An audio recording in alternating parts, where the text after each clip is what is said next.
You're listening to the Options Insider Radio Network. For more quality options programs, visit www.theoptionsinsider.com or search for Options Insider Radio Network in your podcast provider of choice. Listeners can also access all of our programming through our mobile app, available in iTunes and on Google Play.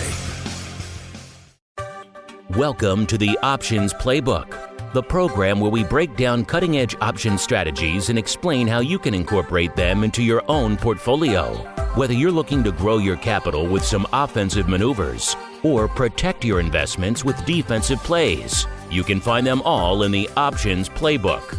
Now, let's open the playbook and get started. Welcome to Options Playbook Radio. I'm Brian Overby, the author of the Options Playbook, and I'll be your host for about the next 10 minutes here on Options Playbook Radio.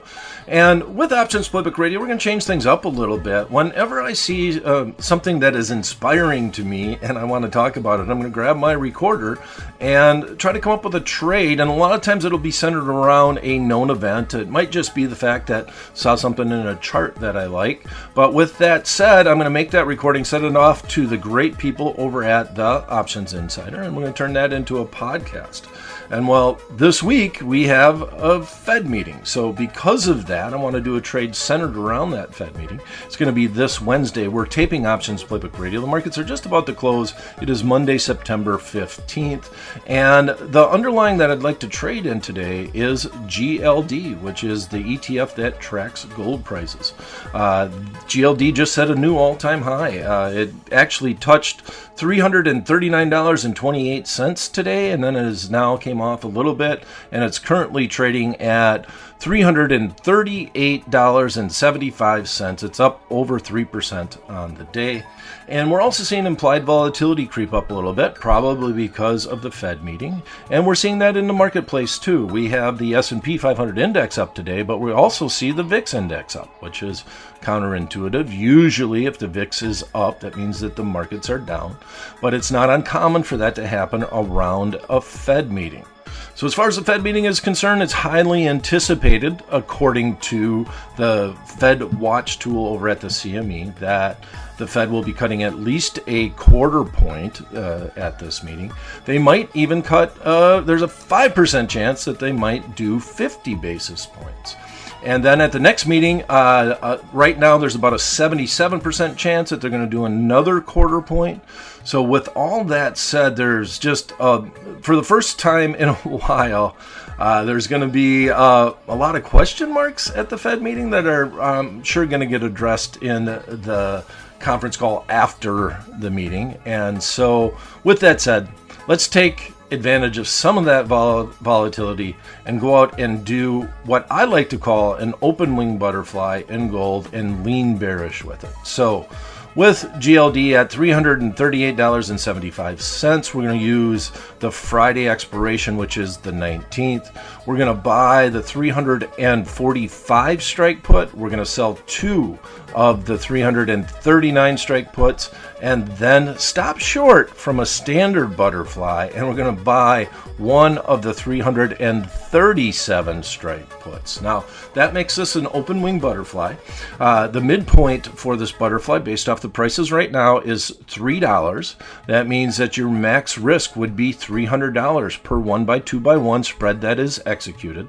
The max reward would also be $300, which is found by looking at the width of the long spread, which in this butterfly is from 345 down to 339. That's the middle stripe.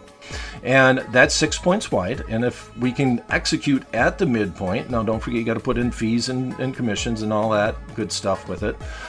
If we could execute at that midpoint, we'd be paying $3 for it, and the maximum we could sell it for would be $6. So our max reward would be $3 if the market went right to 339 and it stopped there.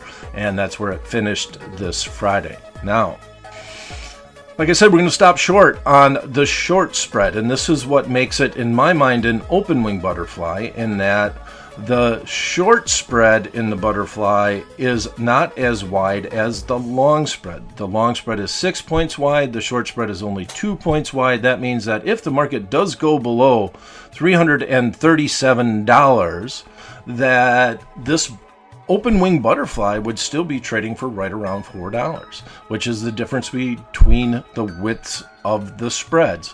6 minus 2 equals 4, and that's what the butterfly could trade for if it was below $337, which is the lowest strike put in the butterfly. All right, now by opening up that wing, you're going to pay a little bit more up front, but now you're really directional, right? And the only way that we're going to actually lose on this position is if the market goes up. If the market stays where it's at, we're fine. If the market drifts down, we're fine. If the market really goes down, we're fine. The break-even point is figured by taking the highest strike, which is the 345 strike put, and subtracting the net debit paid. So if we executed it at $3, it means that we would be at $342. So anywhere below $342, this trade could be profitable heading into this Friday's expiration date. And as I said, it would take another all-time high in gold in order for this trade to become unprofitable, and the 345 strike put at this point in time has a delta fairly close to 20, so there's only about a 20% chance based off of the delta that at expiration that GLD could trade at least 1 cent above the 345 strike put. All right, so that is a speculative trade, and I say it's mainly speculative because it's such a short-term trade, trying to take advantage of the pumped-up implied volatility that has been created in these option contracts, mainly because of the Fed meeting that's happening this week.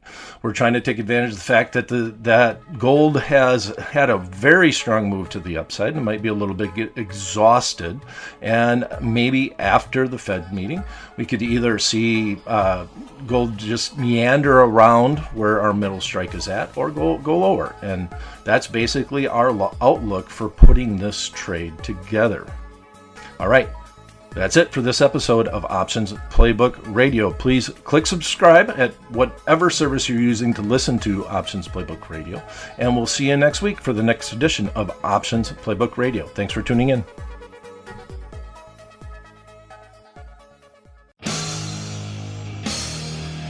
You're listening to the Options Insider Radio Network. For more quality options programs, visit www.theoptionsinsider.com or search for Options Insider Radio Network in your podcast provider of choice. Listeners can also access all of our programming through our mobile app, available in iTunes and on Google Play.